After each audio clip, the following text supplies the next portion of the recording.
दोपहर 1 बजे।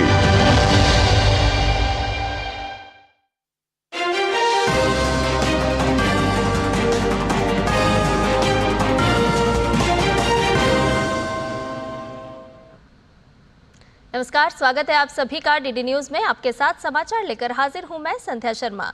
आइए बुलेटिन की शुरुआत करते हैं अब तक की हेडलाइंस के साथ। प्रधानमंत्री नरेंद्र मोदी ने चोल साम्राज्य को बताया भारत का स्वर्णिम युग। कहा, चोल साम्राज्य ने भारत को लोकतंत्र की जननी कहने की परंपरा को बढ़ाया आगे।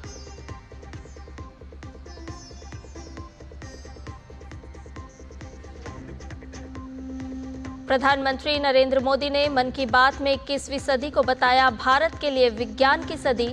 कहा, अंतरिक्ष विज्ञान और खेल के क्षेत्र में मिल रही उपलब्धियां देश के लिए गौरव की बात।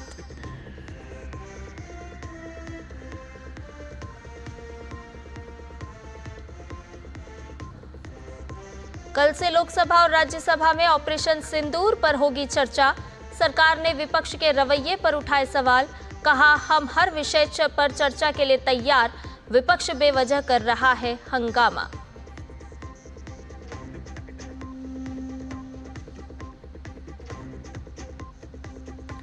बस्तर में 2 महिला नक्सलियों सहित कुल 4 वर्दीधारी नक्सलियों के शव बरामद। मुठभेड़ स्थल से कई हथियार भी बरामद। सुरक्षा बल नक्सलियों के खात्मे के अभियान पर।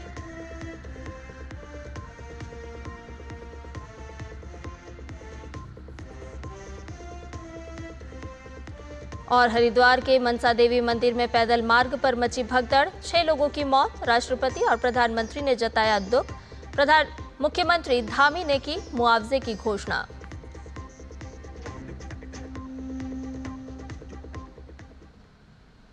और आइए सभी समाचार को विस्तार से जानते हैं। धर्मांतरण मामले में यूपी पुलिस को बड़ी कामयाबी मिली है। पुलिस ने कुशीनगर से 8 ऐसे अंतर्राज्यीय गिरोह के सदस्यों को गिरफ्तार किया है जो प्रलोभन देकर हिंदू युवतियों का धर्मांतरण कराते थे।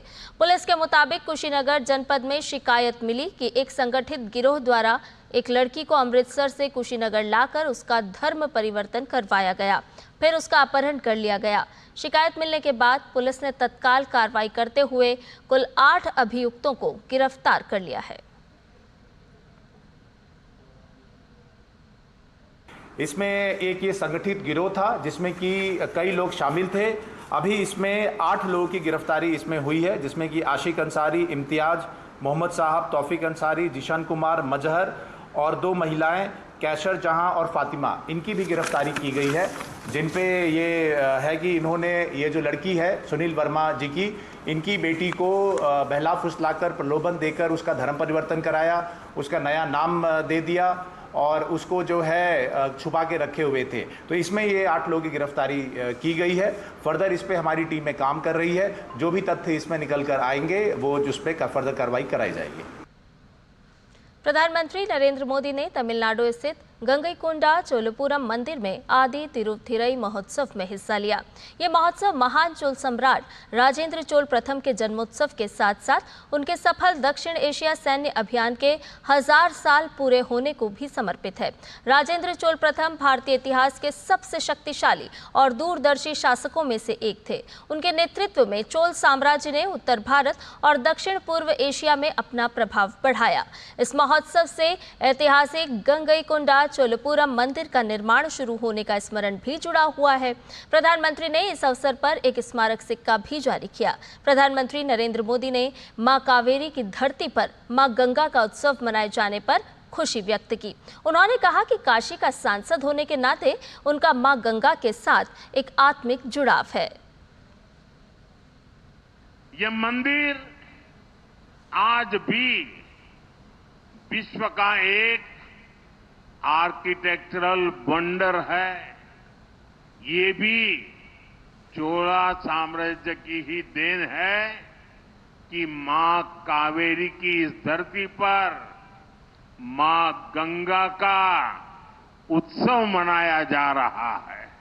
मुझे बहुत खुशी है कि आज उस ऐतिहासिक प्रसंग की स्मृति में एक बार फिर गंगा जल को काशी से यहां लाया गया है।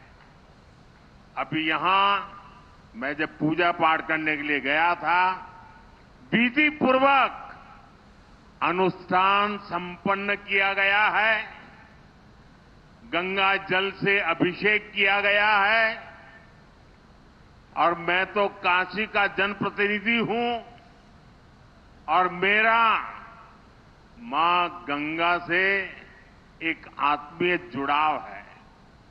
चोला राजाओं के ये कार्य, उनसे जुड़े ये आयोजन, ये एक भारत श्रेष्ठ भारत के महायज्ञ को नई ऊर्जा, नई शक्ति और नई गति देते हैं।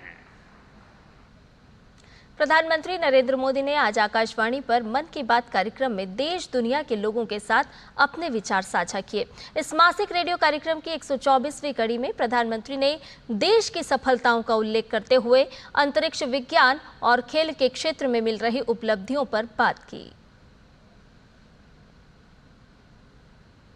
प्रधानमंत्री नरेंद्र मोदी ने मन की बात में एक बार फिर देश की सफलताओं और देशवासियों की उपलब्धियों पर बात की। पीएम ने भारतीय अंतरिक्ष यात्री शुभांशु शुक्ला की सफल अंतरिक्ष यात्रा को देशवासियों के लिए प्रेरणादायी बताया। जैसे ही शुभांशु धरती पर सुरक्षित उतरे, लोग उछल पड़े। हर दिल में खुशी की लहर दौड़ गई। पूरा देश गर्व से भर गया। साइंस को लेकर, स्पेस को लेकर बच्चों में एक नई जिज्ञासा भी जागी। अब छोटे छोटे बच्चे कहते हैं, हम भी स्पेस में जाएंगे, हम भी चांद पर उतरेंगे, स्पेस साइंटिस्ट बनेंगे। पीएम ने कहा कि 21वीं सदी के भारत में आज विज्ञान एक नई ऊर्जा के साथ आगे बढ़ रहा है। उन्होंने इंस्पायर मानक अभियान का जिक्र कर कहा कि यह बच्चों के इनोवेशन को बढ़ावा देने का अभियान है। इससे अब तक लाखों बच्चे जुड़ चुके हैं और चंद्रयान 3 के बाद तो इनकी संख्या दोगुनी हो गई है। देश में स्पेस स्टार्टअप भी तेजी से बढ़ रहे हैं। अगले महीने मुंबई में एस्ट्रोनॉमी और एस्ट्रोफिजिक्स ओलंपियाड होने जा रहा है। इसमें 60 से ज्यादा देशों के छात्र आएंगे, वैज्ञानिक भी आएंगे। यह अब तक का सबसे बड़ा ओलंपियाड होगा। एक तरह से देखें तो भारत अब ओलंपिक और ओलंपियाड दोनों के लिए आगे बढ़ रहा है। पीएम ने कहा कि भारत को स्पोर्टिंग सुपर पावर बनाने में खेलो भारत नीति 2025 की अहम भूमिका है और गांव, गरीब और बेटियां इस नीति की प्राथमिकता हैं। स्कूल और कॉलेज अब खेल को रोजमर्रा की जिंदगी का हिस्सा बनाएंगे। खेलों से जुड़े स्टार्टअप्स, चाहे वो स्पोर्ट्स मैनेजमेंट हो या मैन्युफैक्चरिंग से जुड़े हो, उनकी हर तरह से मदद की जाएगी। सोचिए, जब देश का युवा खुद के बनाए रैकेट, बैट और बॉल के साथ खेलेगा तो आत्मनिर्भरता के मिशन को कितनी बड़ी ताकत मिलेगी। प्रधानमंत्री ने कहा कि युवाओं की वैज्ञानिक सोच और फिटनेस के प्रति लगाव से ही आत्मविश्वास और एक मजबूत भारत के निर्माण का रास्ता निकलता है। Bureau report, DD news. Operation Sindoor पर कल से लोकसभा और राज्यसभा में चर्चा होगी। विपक्ष के रवैये को लेकर रक्षा राज्य मंत्री संजय सेठ ने कहा कि संसद सत्र की शुरुआत से ही सरकार इसके लिए तैयार थी, लेकिन विपक्ष केवल खबरों में बने रहने के लिए बेवजह हंगामा करता रहा। जो जनप्रतिनिधि चुन के जनता भेजती है संसद में, चर्चा के लिए भेजती है। आप चर्चा करो। हम कभी चर्चा से नहीं भागे, कभी भी नहीं। चाहे पिछले सत्र में देखो, ये कुछ ना कुछ मुद्दा ढूंढकर खबरों में बदलना चाहते हैं, लेकिन अब पिछला एक हफ्ता पूरा वॉकआउट में बदल गया। अब जनता इसीलिए चुन के भेजती है क्या? प्रश्नकाल जो बहुत महत्वपूर्ण होता है उसको भी बाधित करते हैं। 0 आवर 377 किसी चर्चा में भाग नहीं लेते। लेकिन आप देखो, कल से चर्चा सिंदूर के ऊपर प्रारंभ होगी। कल देखते हैं क्या होता है। बुलेटिन में खबरें अभी और भी हैं, लेकिन फिलहाल रुकने एक छोटे से ब्रेक के लिए जल्द हाजिर होंगे। दम आलू कैसे बनाए? और दाल तड़का भी और मशरूम मसाला भी। बिना MDH मसालों के टेस्टी खाना कैसे बनेगा? MDH दम आलू, दाल तड़का और मशरूम मसाला। MDH से खाना हर बार मजेदार। मस्त है। सरस शेफ। उड़ी बाबा। MDH सदा आपको नए स्वाद देने के लिए प्रतिबद्ध है। MDH। जो लक्ष्य चुना था समझ आने लगा है। GLA यूनिवर्सिटी, उच्च लक्ष्य की निश्चित प्राप्ति। यशस्वी प्रधानमंत्री नरेंद्र मोदी जी के संकल्प सबका साथ सबका विकास को माननीय मुख्यमंत्री योगी आदित्यनाथ जी ने सामाजिक एकता एवं समरसता के उच्चतम मानदंडों के साथ बनाया है यूपी सरकार का मूल मंत्र। परिणाम स्वरूप 2017 के बाद उत्तर प्रदेश में सभी को मिले बिना किसी भेदभाव के रोजगार के समान अवसर एवं योजनाओं के लाभ। 8.5 लाख से अधिक सरकारी और 3,75,000 से अधिक संविदा पर नौकरी पाने वाले जहां निष्पक्ष और पारदर्शी प्रक्रिया के साक्षी बने, वहीं अनुसूचित जाति, जनजाति, पिछड़े एवं निम्न आय वर्ग के अभ्यर्थियों को मिला आरक्षण का संपूर्ण लाभ। प्रधानमंत्री गरीब कल्याण अन्न योजना, प्रधानमंत्री आवास योजना और जल जीवन मिशन से लेकर मुख्यमंत्री युवा स्वरोजगार और एक जनपद एक उत्पाद जैसी विभिन्न योजनाएं यूपी में अंत्योदय से सर्वोदय का सपना कर रही हैं साकार। काम दमदार, डबल इंजन सरकार। जब धरती चीर कर निकलता है लोहे का पत्थर और मिलता है मोंगिया के जोश से, फिर तपता है, पिघलता है और बनता है फौलाद।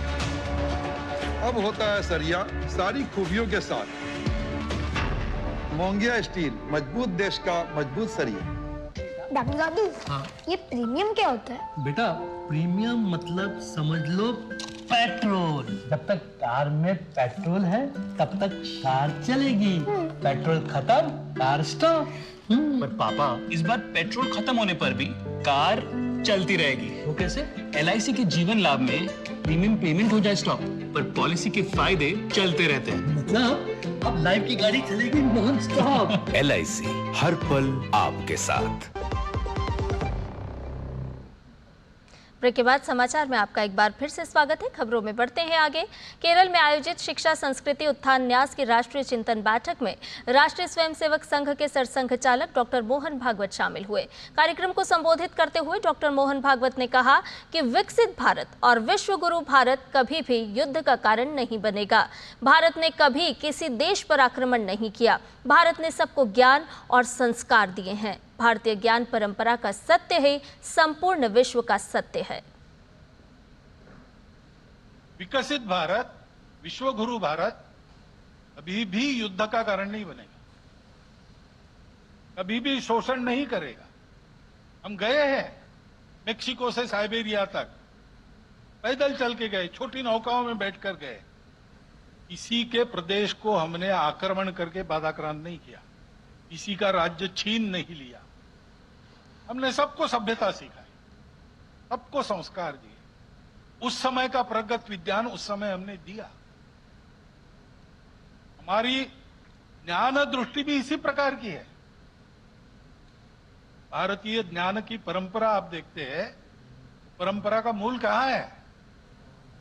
परंपरा का मूल उस सत्य में है, संपूर्ण विश्व की एकता का सत्य। खबरों में बढ़ते हैं आगे। हरिद्वार के मनसा देवी मंदिर में पैदल मार्ग पर आज एक बड़ा हादसा हो गया।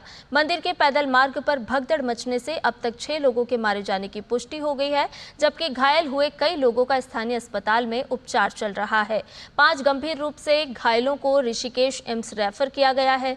मुख्यमंत्री पुष्कर सिंह धामी ने हादसे पर दुख जताते हुए मृतकों के परिजनों को 2-2 लाख रुपए के मुआवजे का ऐलान किया है। साथ ही घायलों के लिए 50-50 हजार रुपए की सहायता राशि देने की घोषणा की है। प्रशासन ने इस घटना की जानकारी के लिए हेल्पलाइन नंबर भी जारी किए हैं। हरिद्वार में जिला आपातकालीन परिचालन केंद्र से संपर्क करने के लिए 01334223999, साथ ही मोबाइल नंबर 9068197350 और 9528250926 इन नंबरों पर संपर्क किया जा सकता है। इसके अलावा राज्य आपातकालीन परिचालन केंद्र देहरादून से संपर्क करने के लिए 0135 के साथ 27103334 और 27103335 लगाया जा सकता है। साथ ही साथ मोबाइल नंबर 8218867005 और 9058441404 इन नंबरों पर संपर्क किया जा सकता है।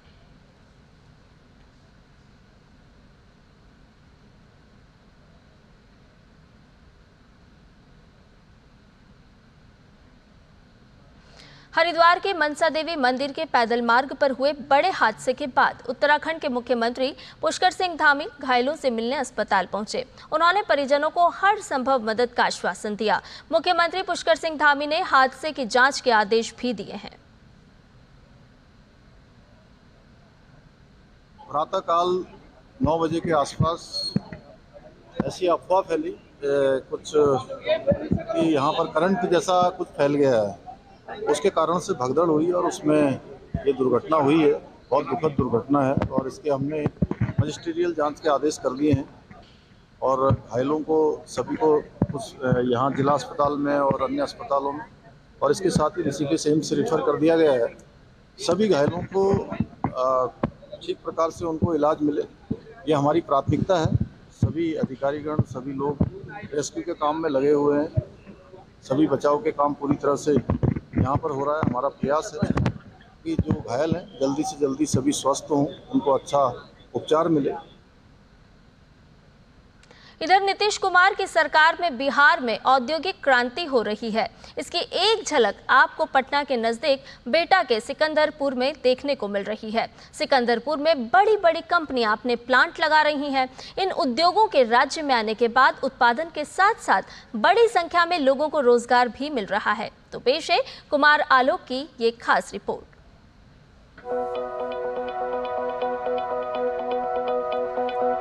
बिहार की तस्वीर अब बदल रही है। आज से कुछ साल पहले हालात ये थे कि कोई भी बड़ी कंपनी अपना प्रोडक्ट बिहार में नहीं बनाती थी। किसी भी प्रोडक्ट के लिए दूसरे राज्यों पर निर्भर रहना पड़ता था। लेकिन प्रदेश सरकार की दूरदर्शिता का परिणाम है कि अब बिहार में ब्रिटानिया के 2 प्लांट खुल चुके हैं और इसमें हजारों लोग काम कर रहे हैं। इस कंपनी की वजह से बड़ी संख्या में पलायन कर गए लोग भी वापस आ रहे हैं। बहुत फायदा हुआ, रोजगार बहुत मिला है, सब लोग खुश भी है। सब लोग खुशहाल है कि यहाँ बिहार में रोजगार मिला है। अच्छी बात है कि रोजगारी कम हो रहा है, बेरोजगारी जो समस्या है वो बहुत कम हो रहा है। मैं भी पहले वैसे बाहर काम करती थी, लेकिन हमारे बच्चे यहीं पढ़ते थे। लेकिन कोई भी माँ चाहेगी कि अपने बच्चे के साथ रहे। मैं पहले फरीदाबाद में रहती थी। अब मेरे जैसे और भी है जो आने के लिए कह रहे हैं कि अगर काम है तो हमें बताइए, हम आएंगे। बेहतर इंफ्रास्ट्रक्चर की बदौलत सिर्फ ब्रिटानिया ही नहीं बल्कि एक और बड़ी बिस्किट कंपनी सोबिस्को ने भी सिकंदरपुर में अपना प्लांट लगाया है। 10 एकड़ में स्थापित इस प्लांट का टोटल प्रोजेक्ट कास्ट 250 करोड़ रुपए है और इस कंपनी में 700 लोग प्रत्यक्ष रूप से और करीब 4000 लोग अप्रत्यक्ष रूप से काम कर रहे हैं। इस कंपनी का कुल प्रोडक्शन 210 टन प्रतिदिन है। मोर और लेस हमारा एक शिफ्ट में 700 के आसपास वर्कर काम कर रहा है जो डायरेक्टली हमारे साथ जुड़ा हुआ है। अभी हमारा इनिशियल फेज है, आगे चल के थोड़ा और भी बढ़ सकता है और आदमी और हम लोग एम्प्लॉयमेंट देंगे, जहाँ तक मेरे को उम्मीद है।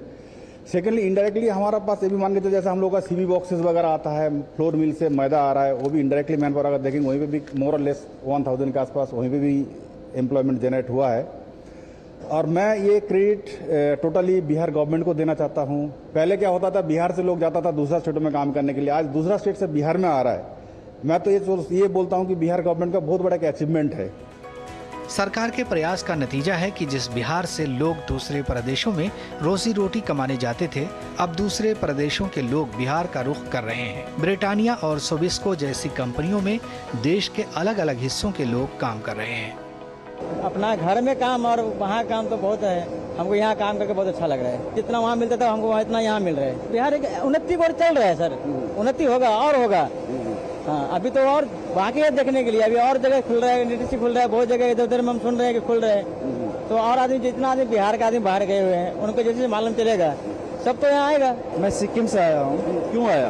काम करने के लिए यहाँ पर, क्योंकि यहाँ का जॉब भी मेरे को अच्छा लगा, सब कुछ यहाँ पर सुविधा भी बहुत अच्छा है, इसीलिए मैं यहाँ पर काम करने के लिए आया हूँ। बिहार सरकार का यह प्रयास समावेशी विकास को बढ़ावा देता है, विशेषकर महिला सशक्तिकरण, ग्रामीण उद्यमिता और राज्य में कुशल कार्यबल के निर्माण के माध्यम से बिहार में विकास की बहार आ रही है।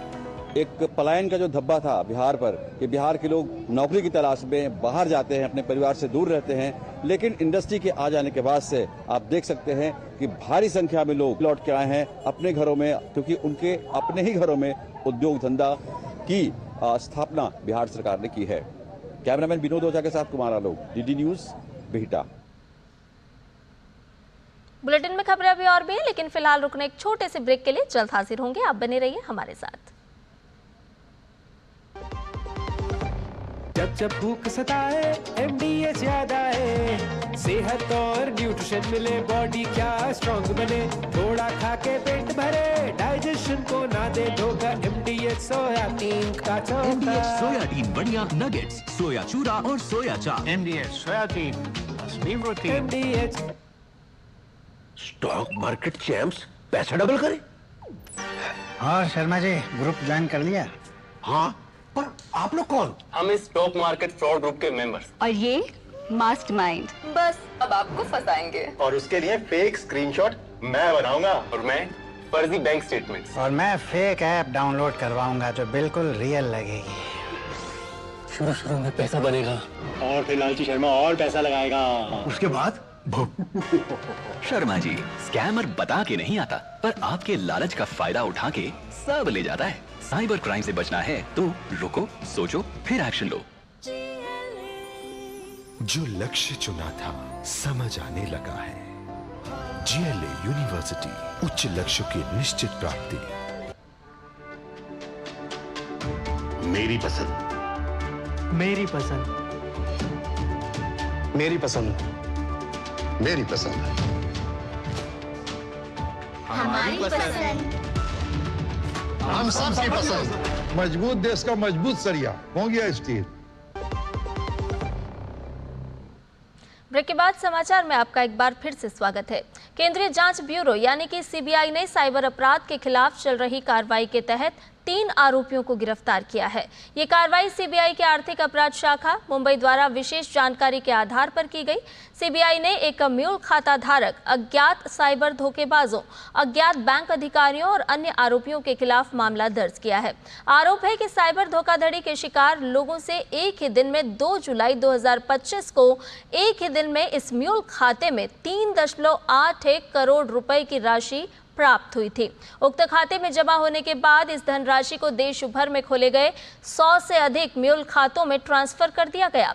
CBI ने जांच में पाया कि बैंक अधिकारियों और दलालों की मिलीभगत से फर्जी KYC दस्तावेजों के आधार पर ये खाते खोले गए थे, जो RBI और बैंक के आंतरिक दिशा निर्देशों का उल्लंघन है। तलाशी के दौरान CBI ने मोबाइल, iPad, लेन देन विवरण, KYC दस्तावेज और अन्य डिजिटल सबूत भी जब्त किए हैं। गिरफ्तार किए गए तीनों आरोपी फिलहाल न्यायिक हिरासत में हैं और मामले की जांच जारी है। दिल्ली प्रीमियर लीग 2025 का दूसरा सीजन 2 अगस्त से शुरू होने जा रहा है। दूसरे सीजन का आगाज एक भव्य उद्घाटन समारोह के साथ होगा। दिल्ली प्रीमियर लीग का फाइनल 31 अगस्त को होगा। सभी मैच नई दिल्ली के अरुण जेटली स्टेडियम में खेले जाएंगे। दिल्ली प्रीमियर लीग की तैयारियों को लेकर हम जायजा लिया है साउथ दिल्ली सुपरस्टार्स की टीम के प्रैक्टिस कैंप का, जहां टीम के खिलाड़ी जमकर पसीना बहा रहे हैं। तो देखिए हमारी एक खास रिपोर्ट।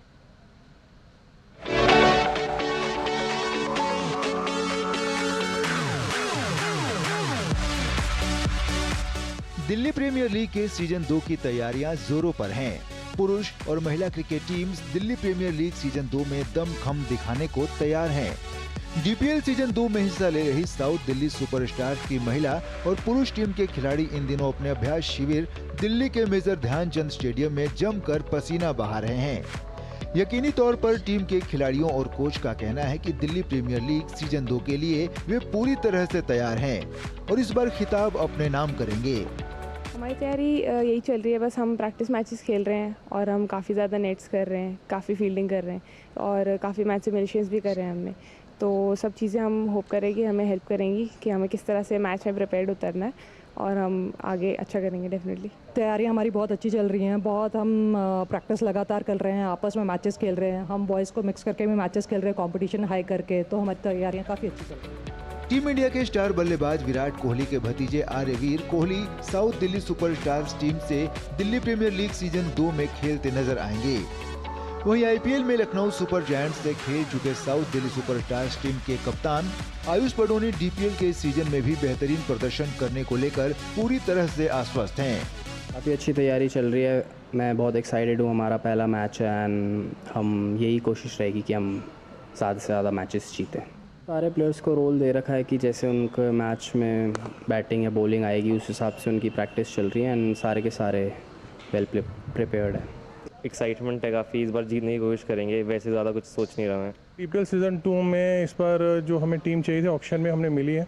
लड़कों के साथ अच्छा काम चल रहा है, प्रैक्टिस सेशंस बहुत अच्छे जा रहे हैं, ट्रेनिंग सेशंस अच्छे गए हैं, प्रैक्टिस गेम्स बहुत अच्छे गए हैं। एक अच्छा कॉम्बिनेशन हमें मिल रहा है कि सीज़न स्टार्ट होने से पहले कि हमारे जो बेस्ट कॉम्बिनेशन जिसे हम पहले मैच में खिला सकते हैं वो कुछ लड़के हमारे पास तैयार हैं और जैसे जैसे दिन निकलते जा रहे हैं टीम और बेहतर प्रदर्शन कर रही है। दिल्ली प्रीमियर लीग के मुकाबलों के टिकट के लिए इस बार डीडीसीए ने खास इंतजाम किए हैं। दर्शकों के लिए ई टिकटिंग की व्यवस्था की गई है।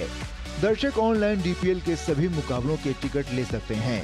एक बार जो भी टिकट खरीदते हैं उनको पहले टिकट लेने के लिए बाई हार्ड कॉपी लेके जानी पड़ती थी। अब क्या है कि ये टिकटिंग से मोबाइल पे आपके आ जाएगी, आप शो करेंगे टंगस्टल पर और आपकी एंट्री हो जाएगी। दिल्ली प्रीमियर लीग के सीजन 2 का रोमांच देखने के लिए क्रिकेट फैंस बेसब्री से इंतजार कर रहे हैं। दिल्ली में हिस्सा ले रही पुरुष और महिला समेत 12 टीमें भी डीपीएल के खिताब के लिए पूरी रणनीति के साथ खिताब जीतने के मकसद से मैदान में उतरने को तैयार हैं। देखना दिलचस्प होगा कि कौन सी टीम डीपीएल के खिताब पर अपना कब्जा जमाती है। संदीप भट्ट की report, DD news, Delhi. Delhi की सड़कों पर रिक्शा चलाने वाले पिता की बेटी ने न केवल अपने सपनों को पंख दिए बल्कि दिल्ली प्रीमियर लीग में हिस्सा ले रही साउथ दिल्ली सुपरस्टार्स टीम में जगह बनाने में कामयाबी भी हासिल की। प्रियदर्शनी अब आगामी डीपीएल सीजन 2 में अपना हुनर दिखाने को तैयार है। उभरती युवा महिला क्रिकेटर का ये प्रयास न केवल अपने पिता की मेहनत का सम्मान है बल्कि हर उस सपने का प्रतीक भी है जो कठिनाइयों के बीच पनपता है। प्रियदर्शनी से खास बातचीत की है हमारे संवाददाता संदीप भट्ट ने। देश में सबसे लोकप्रिय खेल क्रिकेट की ज़मीन पर नई पौध तैयार हो रही है और इसी कड़ी में हमारे साथ हैं दिल्ली प्रीमियर लीग की खिलाड़ी प्रियदर्शनी, जिन्होंने बहुत ज़मीनी स्तर से अपने आप को यहाँ तक लेकर आई है और उनसे बातचीत करते हैं। प्रियदर्शनी, सबसे पहला सवाल तो आपसे यही है कि ये जर्नी कैसी रही आपकी? बहुत अच्छी रही और आगे भी कंटिन्यू करना चाहूँगी मैं इसी प्लेटफॉर्म के साथ। और ये डीपीएल काफ़ी अच्छा प्लेटफॉर्म है वुमेंस एडिशन के लिए, वुमेंस प्लेयर्स के लिए। और सबसे पहले तो मैं थैंक्स बोलना चाहूँगी डीपीएल्स के मेंबर्स और स्टाफ को कि उन्होंने ये प्लेटफॉर्म बनाया वुमेंस प्लेयर्स के लिए, मेंस के लिए, स्पेशली वुमेंस के लिए, कि उनको एक ऐसा प्लेटफॉर्म मिला जिस पे लड़कियाँ परफॉर्म कर पाएँ और आगे दिख पाएँ WPL के लिए और फिर इंडिया के लिए। किस तरह की तैयारियाँ ज़रूरी थी यहाँ तक, इस प्लेटफॉर्म तक पहुँचने के लिए? तैयारियाँ बेसिकली मतलब क्रिकेट को और प्योरीफाई करना था और अंदर से स्किल्स को काफ़ी इम्प्रूव करना था और माइंडसेट पे काफ़ी काम करना था। तो इसके लिए स्पेशली मैं थैंक्स बोलना चाहूँगी श्रवण सर को, श्रवण कुमार सर, जो हमारे रोहतक रोड जिमखाना के कोच हैं और उन्होंने काफ़ी ध्यान दिया इस चीज़ को लेकर और क्रिकेट के बेसिक्स को काफ़ी इम्प्रूव किया। तो उन्हीं की वजह से मैं यहाँ पर परफॉर्म कर पा रही हूँ। हम अपने दर्शकों को बता दें कि प्रियदर्शनी के फादर जो है वो रिक्शा चलाते हैं और उनकी बहुत बड़ी भूमिका है प्रियदर्शनी को इस प्लेटफॉर्म तक लाने में। और जिस तरह से कोचेज बता रहे थे कि आपने बहुत मेहनत करी यहाँ तक आना है, तो फैमिली का किस तरह से सपोर्ट रहता है? फैमिली में एक्चुअली फादर ही हैं जो मुझे पूरा सपोर्ट करते हैं और मतलब मेरी बुआ जी हैं वो मतलब उनको मैं माता समान मानती हूँ। तो उन दोनों ने ही काफ़ी हेल्प करी है और उनका सपोर्ट नहीं रहता तो मैं इस टाइम पे यहाँ पे भी ना होती और इतना लंबा क्रिकेट नहीं खेल रही होती। तो उनकी वजह से क्रिकेट काफ़ी और आगे बढ़ा भी। क्या ड्रीम्स हैं आपके आगे? ड्रीम्स फ़िलहाल अभी यही है कि डीपीएल में अच्छा परफॉर्म करूं, टीम को अच्छे लेवल पे लेके जाऊं और फाइनल जिताने का पूरा कोशिश है। और फाइनल जीतेंगे तो टीम का भी सपोर्ट काफ़ी रहेगा और मेरी भी स्किल्स इंप्रूव होगी। प्रियदर्शनी का कहना है कि कोशिश रहेगी कि राष्ट्रीय और अंतर्राष्ट्रीय स्तर पर वो अपना और देश का नाम रोशन करें। अपने सहयोगी सुनील राणा के साथ मैं संदीप भट्ट, डीडी न्यूज़, दिल्ली। और समाचार में फिलहाल इतना ही। मुझे दीजिए इजाजत। नमस्कार।